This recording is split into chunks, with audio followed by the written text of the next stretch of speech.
My master's was about this. Just again, it's so cold and glazing you were mine, and it made me love it and begin again. It made me love it and begin again. You made me love it and begin again. Hello, sinners. My name is Alice Sin, and welcome to Alice's Shelf, the Curious Room. Yeah, today's a great day. We'll be talking about Orlando, or the Enigma of the Sexes, Angela Carter's unfinished opera libretto. And here's the thing, as she never finished writing this, there are some things that were left in the air, but we'll talk about it anyway. So, Orlando or the Enigma of the Sexes was inspired by the book Orlando, written by Virginia Woolf. In Woolf's version, she talks about this guy, Orlando, who becomes a woman when she turns 30, and she lives as a woman for the rest of her life. We have talked about this a little when we talked about Elaine Schwalter's Literature of Their Own. But here we go. So, the opera begins in 1928, but this is just to set the stakes, because she'll go back in time right away. The opera begins with the myth of the androgynous being, which is that the androgynous being was perfect, it was complete, and then they tried to fight the gods. And as a consequence, Zeus sent a lightning that cut them in half. So the men and the women. And ever since then, the halves look for each other to be complete. It's very heterosexual for ancient Greece, to be honest, but well, what can we do? And then it moves into the Elizabethan era. And we have Queen Elizabeth, who is almost dying. And contrast to Orlando, who's this really young boy who has his whole life as a man ahead of him. So Orlando goes to live his life, and we have the Archduchess Harriet, who is actually first introduced as the Archduke, and he comes in with a bunch of whores, and Orlando actually flirts with one of the whores. This is very important because, as I said when we talked about A Literature of Their Own, Angela Carter sets the idea of gender as something fluid and that changes with time. And so does sexuality, because Orlando flirts with a bunch of women throughout this story. And then when she becomes a woman, spoiler alert, she falls for men. So although it's very heterosexual, it also talks about sexuality as something fluid. So yeah, Angela Carter. And then we have Sasha appear, a Russian princess. And then she departs, and that breaks Orlando's heart for the first time. So as far as we know, Orlando likes women, wherever they are, right? Time passes on, the story goes like throughout the centuries, and now we're in the reign of King Charles II, which is the second half of the 17th century. And now we are introduced to the Archduchess Harriet. And Orlando is like, oh my god, I want to be with her, but I need to marry someone else. I don't know what I'm doing. And then Orlando leaves to Turkey, where all of the women are locked up together, and there will be no temptations for him. And then eventually this trio of entities come along, purity, chastity, and modesty.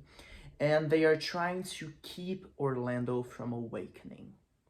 But what happens is Venus shows up, and Venus is Aphrodite, so she's the goddess of love. And after Venus shows up, Orlando awakes, but Orlando's toga has fallen, and she's a woman. So that changes everything. Now Orlando is a girl. And Lady Orlando, the first thing she does is she runs into the sea captain. And the guy gets really ashamed because he sees part of her stockings. And she's like, why is this guy embarrassed at this? I mean, what? Because she doesn't really understand what it means to be a woman. And this is a very important statement because it talks about how being a woman has nothing to do with being born a woman. It's about not only social building it, but it's something you learn. So she's learning how to do that. And then somebody tells her that women are beautiful, romantic animals who are to be embellished with jewelry and whatnot. And she's like, what? what a piece of work is a woman. Like, this is really interesting. I like being a girl, yeah, slay. However, she runs into the Archduchess and she almost kisses the Archduchess's hand because she's like, oh, this is what I would do if I'm a boy, but I'm not a boy, I'm a girl. And then she tries to like, what do I do? So yet again, this idea that gender is something you learn how to play. And then out of nowhere, the Archduchess rips off her wig, rips off her clothes, and it's a man, the Archduke. And he's like, Orlando, I love you so much. I want to get married to you and whatnot. And she's like, oh, yes, slay. And he's like, yeah, and then you can be home and nurture the children and rock the cradle and wait for me to come. And she's like, what? What does that have to do with love? And he's like, that's a marriage. And she's like, well, then I don't want to. I don't want to do that. I don't want to live my life like that.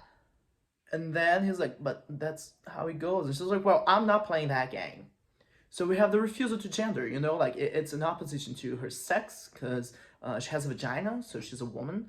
But what it means to be a woman is not something she's okay with, especially in that time period. So she's like, no, I don't want to do that. So the French wars start and all of the men are going to the war. And she's like, I don't want to do that. You know what? I'm gonna try being a man again. And then she turns into a guy. And now she's a boy and she's going to the war to fight in the war. And there are like some, how can I phrase this? There are some holes in the script because Angela Cutter never actually finished it. So eventually she goes to the war and she's amongst this group of prostitutes. And she reveals herself as a woman. And they laugh at her and she's like, you know what? I just need a friend. I just need to talk to another girl. So do you see how fluid it is and how it's a choice? Like she's a woman or a man, depending on what she chooses to be. And now we're in the 19th century London. And here's something very interesting. Everything has changed, right? Because we start in the Elizabethan era. And as time passes, what it means to be a man or a woman also changes. So now everyone has gotten married. Everyone is happy and she's alone. And she's like, I don't want to be alone. And now being a married woman means something completely different from what it meant when she got proposed by the Archduke. And she's like, I kind of don't want to be alone. I think I'm going to hang myself. And then when she's about to hang herself, Shelmerdine shows up. Who is Shelmerdine? I don't know. But whoever he is, he shows up and he's like, hey, you want to marry me? And Orlando's like, hell yeah. And then they get married and live happily ever after. I don't know. Don't ask me. I think that Angela Cutter didn't actually build this, but I think that Shelmerdine is supposed to be Sasha, the Russian girl she fell in love with back in the day, the first time she got her heart broken. So I think that's who Shelmerdine is supposed to be, but it's not. Anyway, this is Angela Cutter's libretto, Orlando or the Enigma of the Sexes, and it's a beautiful statement about how gender is a social construct and how it changes throughout time, and Angela Cutter is just brilliant. This is why I love her so much. So remember, gender is a social construct and life is a sin.